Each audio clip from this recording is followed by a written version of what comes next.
Preno! Ay, naku, balik tayo sa Todo Walang Preno. Ito na, exciting. This is there a job Waiting for you? Okay. Ating pong panauhin ngayon sa ating studio, the country's foremost career philosopher. Cute, no? Career philosopher. Lloyd Luna. Good morning, Lloyd. Hi, Lloyd. Magandang umaga, Miss Tony and Sir Ariel. Ariel. Okay.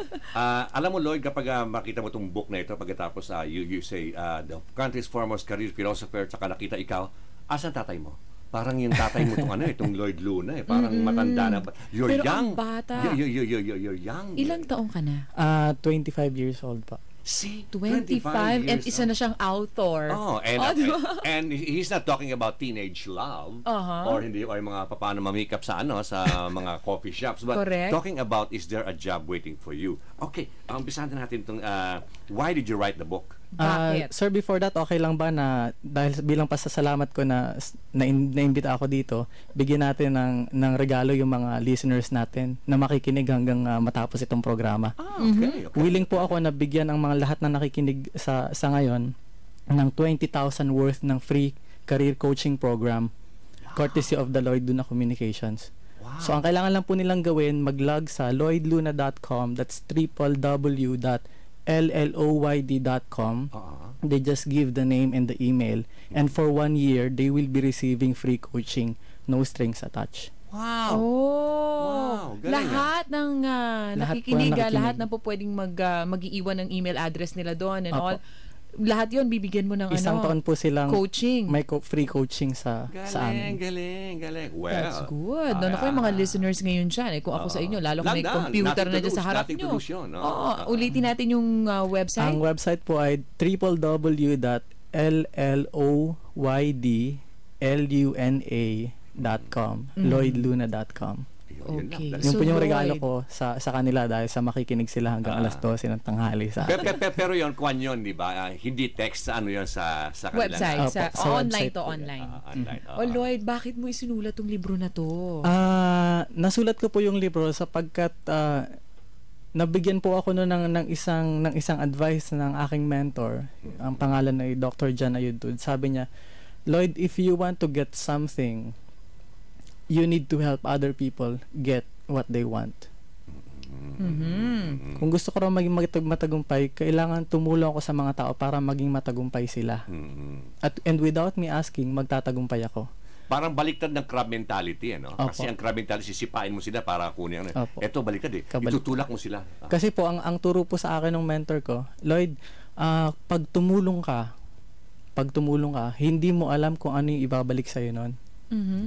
At pag nagbigay ka, kadalasan yung bumabalik sa'yo higit sa ibinigay mo. Good karma. Very good. So ang sa akin po isang I think it's one afternoon, I was sitting in a coffee shop sa SM Center Point. Naisip ko ano kaya yung number one question ng mga taong pumapasok at lumalabas sa mall. Na kapag nabigyan ko ito ng kasagutan, matutulungan ko sila. That's number one. At since matutulungan ko sila, matutulungan nila ako in return na makuha ko kung ano yung gusto ko. So I ran through some questions, makikipagbalikan pa kaya ako sa boyfriend ko na ilang beses na ako niloloko. Sa yung sabihin na nating karamihan sa love life ba? Love life. Minsan sa student life, papasaba ako sa exam ko. So pag nasagot ko sana yun, matutulungan ko sila. Pero mayroong isang tanong na talagang nagbigay sa akin ng inspirasyon para gawa ng kasagutan. At ito po yung naging libro. Is there a job waiting for you? Ito mo nang gusto kong tanungin, is there a job waiting for you? Kasi dati, di ba, pagka walang trabaho, nasa bahay ka lang, ganyan. Pagka-graduate, ano ba? Sasabihin sa'yo ng nanay mo o kaya ng tatay mo, kumilos ka na dyan, mag-apply ka ng trabaho, maghanap ka ng trabaho. Hindi naman lalapit sa'yo ang trabaho. Yeah, true. Di ba? Palaging ganun ang mga dialogue eh. Pero ito, parang medyo, is there a job waiting for me? Trabaho naghihintay sa akin? Meron po. At posible po. How? Sige. Go. Very fortunately, ang magandang balita po ay posible na yung trabaho yung maghanap sa'yo. Mas maganda yun. Sapagkat una po, nangyari sa akin kaya nasasabi ko. Fifth year college po ako sa PUP. I was taking Electronics and Communications Engineering. When the Manila Times hired me as a correspondent sa dyaryo. I was an engineering student, yet I was writing for a national newspaper. And I got paid for How writing did you get stories. the job? Sir, gumawa ako ng isang event and I organized this group called the Network of Campus Journalists of the Philippines. Sabi ko sa Manila Times, pwede niyo po ba kaming sponsoran?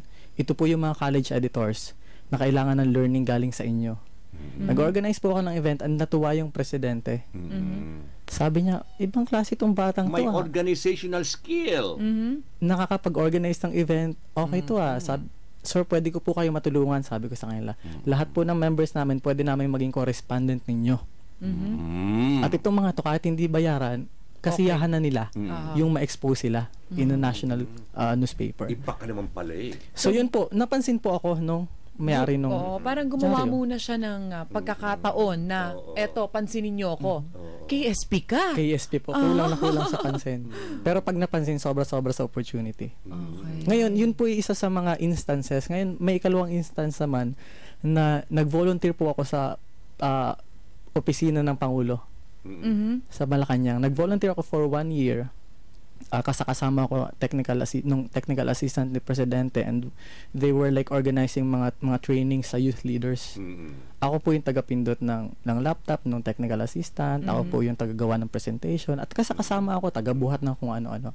After 1 year, Nagpresenta ka na na gawin nyo. mag-volunteer po ako. Volunteer work Volunteer ko. ako. Walang sweldo. Yung, Walang yung sweldo. wag na pag-usapan ng sweldo. Opo, hindi never ko pong ipinasok sa usapan yung kung magkano. Babayaran niyo ako ko. Walang ganon. Wala pong ganon.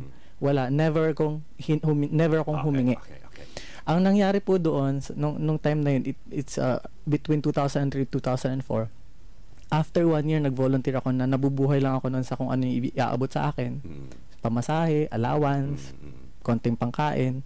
After 1 year, I was hired as Presidential Technical Assistant in the Office of the President.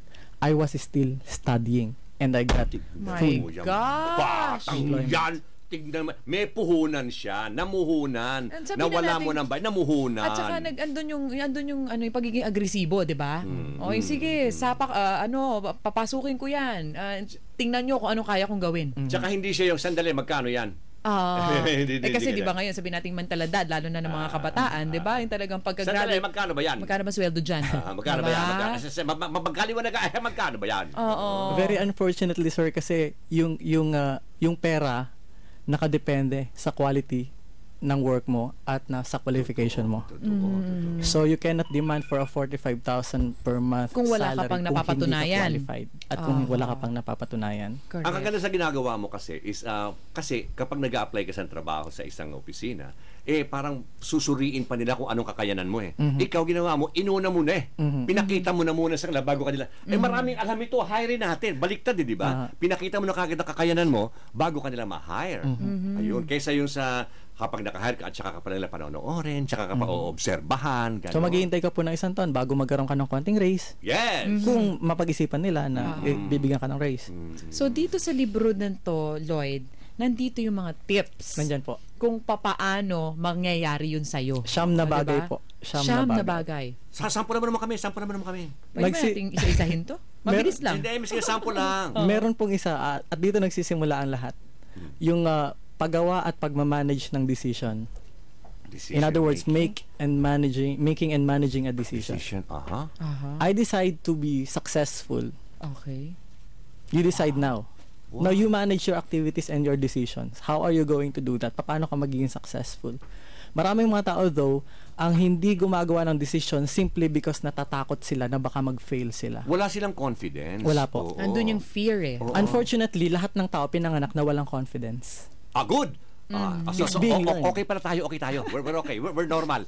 At alam ni Sir Ariel to, Ma'am Tony, alam niyo rin to, confidence is something that is not a birthright. Correct. It's something that you develop over time. Because of your experience, you become confident. But it's never too late, It's di ba? never too late. Oo. Kahit pa sabihin na natin, medyo matanda ka na, may edad Hindi ka po. na. Pwede pa, di ba? Ang problema Pwedeng nga lang po magbago. talaga, hindi sila nagdi-decision kasi takot sila na pag nag-fail sila, sasabihin ng ibang tao, ayan kasi, sabi ko sa'yo, hindi mo kayang gawin eh. So, yung mga Ayaw mo tao, yung kutsain ka, mapagtawa ng ayaw. Ay, mapahiya. Unfortunately, and very fortunately naman po, ang magandang balita is lahat ng successful na tao, including Bill Gates, na gumawa ng Microsoft, including siya yung tipo ng tao na walang pakialam sa sasabihin ng mundo. Eh, nung ngayon ko sabihin mong tanga ko or nag-fail ako, ganun. So what? Wala akong Diba? pakialam sa'yo. At lahat po ng nakikita natin ngayon, produkto siya ng parang stupid ideas. Sa umpisa mo kang stupid idea, hindi ba? At sa no? umpisa, ang mundo hindi maniniwala sa'yo. At sasabihin sa'yo, even yung mga family members mo, kaya ka walang trabaho kasi tamad ka eh. So, in the process, nadidevelop sa sarili mo na tamad ako. Yun yung nare-reaffirm Nasa-psych sa'yo. yung sarili mo. Opo. Pero kung Excited. sasabihin mong magiging successful ako, Kung yung mismo ako. kapamilya mo, sasabihin sa'yo na, ang galing mo, ang ganda, lahat mga positive, yun yung may instill sa'yo. And yun yung pagtatrabuhan ng subconscious mo. Napaka-exciting. Ito po, libro. Ito, libro. Is There a Job Waiting for You by Lloyd Luna. Saan available to? National bookstores po, saka they can place order sa website namin. So, Madali naman maalala, di ba? .com. .com. Yun lang, di ba? Yabang, no? LloydLuna.com. Ayun. Nako. Get the book, I think. Kita Very sample. useful. Alam mo, Diba? pag nag-interview ko ng tao, the first 3 minutes, kita mo na kung meron o wala eh. Aha. Meron to. Meron. Meron. Oo naman. Meron siya. Magko-commercial na po kami. We'll be back.